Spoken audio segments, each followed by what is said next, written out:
ጤና ይስጥልን ተመልካቾች እንደምን ዋላችሁ። የቀን ስፖርታዊ ዜናዎችን ወደ እናንተ አደርሳለሁ።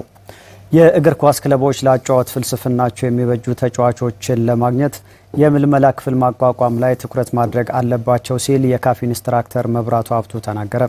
ኢንስትራክተሩ የኢትዮጵያ እግር ኳስ ፌዴሬሽንም ለክለቦች ፈቃድ ሲሰጥ የምልመላ ዘርፍ እንዲኖራቸው የሚያስገድድበት አሰራር ሊዘረጋ ይገባል ብሏል።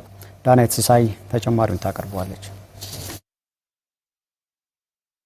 ኳስ ተጫዋቾችን ወይንም ቡድኖችን ለመመልከት ችሎታቸውን ጥንካሬያቸውንና አቅማቸውን መገምገምና መረጃ መሰብሰብ ነው የጨዋታ መልማይ ወይንም ስካውቲንግ። አንድ ክለብ ተጫዋች ወደ ስብስቡ ለመቀላቀል መልማዮቹን ይልካል። መልማዮቹም የተጫዋቹን ፍጥነት፣ ግብ የማስቆጠር ችሎታ፣ የኳስ ቁጥጥር፣ ውሳኔ አሰጣጥና የወደፊት አቅምንም ይመረምራሉ። በእኛ ሀገር ተሞክሮ በፕሪሚየር ሊጉ ብቻ ብንወስድ የተጫዋቾች መረጃ ለመውሰድ ሊግ ካምፓኒው ሊጉን ከመራበት ጊዜ ጀምሮ መጠነኛ መሻሻሎች ቢኖሩም ግን አሁንም የተጫዋቾችን ሙሉ መረጃ ለማግኘት ቀላል ባለመሆኑ ተጫዋቾች ምልመላ ላይ ችግር እያጋጠመም ይገኛል። ሊግ ካምፓኒው ከመጣ ወደዚህ የተጫዋቾችን አጠቃላይ በፕሪሚየር ሊግ ደረጃ እንኳን ብቻ ቢሆንም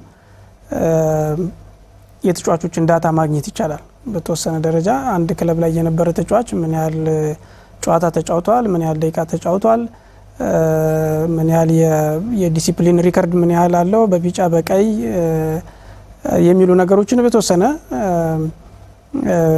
መረጃ አግኝተን ተጫዋቾችን ለመመልመል የተወሰነ ፍንጭ አለው፣ የተወሰነ እድገት አለው። ግን በአብዛኛው ግን አሁንም ይሄንን የሊግ ካምፓኒውን የዳታ ተጠቅመን ሙሉ በሙሉ እየሰራን ነው ማለት ግን አይደለም። ሁሉም ክለቦች ይህን ተግባራዊ ያደርጋሉ ብዬም አላስብም። በተለያዩ የሊግ እርከኖች ላይ የሚሳተፉ ክለቦች በኢትዮጵያ የተለያዩ አካባቢዎች ቢኖሩም በረጅም ጊዜ እቅድ ስለማይመሩ ለእነርሱ የጨዋታ ዘይቤ የሚመች ተጫዋች ማምጣት ላይ ችግሩን አስፍቶታል ብሏል የካፍ ኢንስትራክተርና አሰልጣኝ መብራቱ ሀብቱ።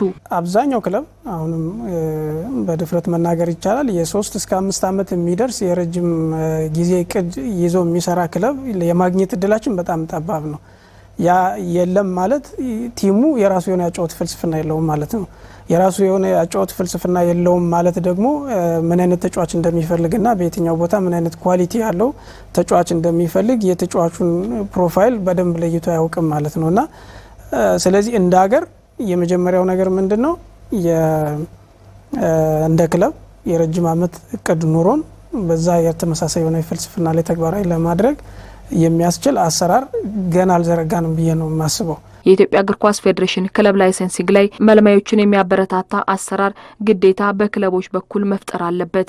ይህ ሲሆን በተለያዩ አካባቢዎች ተዘዋውሮ ተጫዋቾችን መመልመል ቀላል ይሆናልን ብሏል የካፍ ኢንስትራክተርና አሰልጣኝ መብራቱ ሀብቱ። እያንዳንዱ ክለብ በየማምነው ምንድነው የስካውቲንግ ዲፓርትመንት ሊኖረው ይገባል ብዬ አስባለሁ።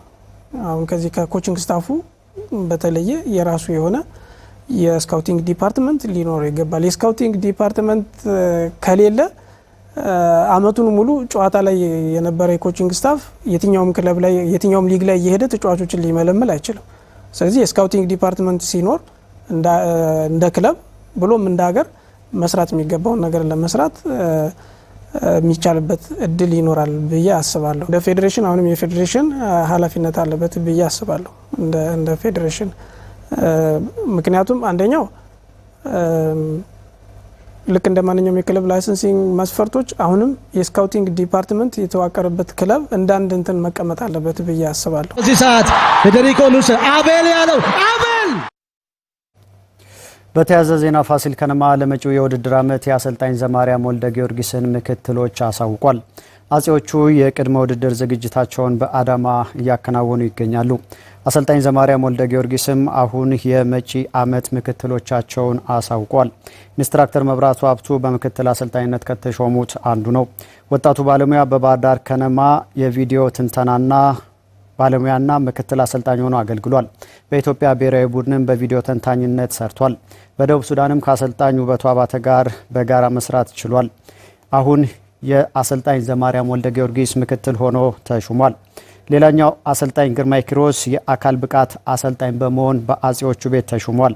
አሰልጣኝ ግርማይ በፋሲል ከነማ ለረጅም ጊዜ ያገለገሉ ሲሆን ከ20 ዓመት በታች ቡድኑንም መምራት ችሏል። ለዋናው ቡድን ያደጉ ወጣቶችን በማፍራትም ይታወቃሉ።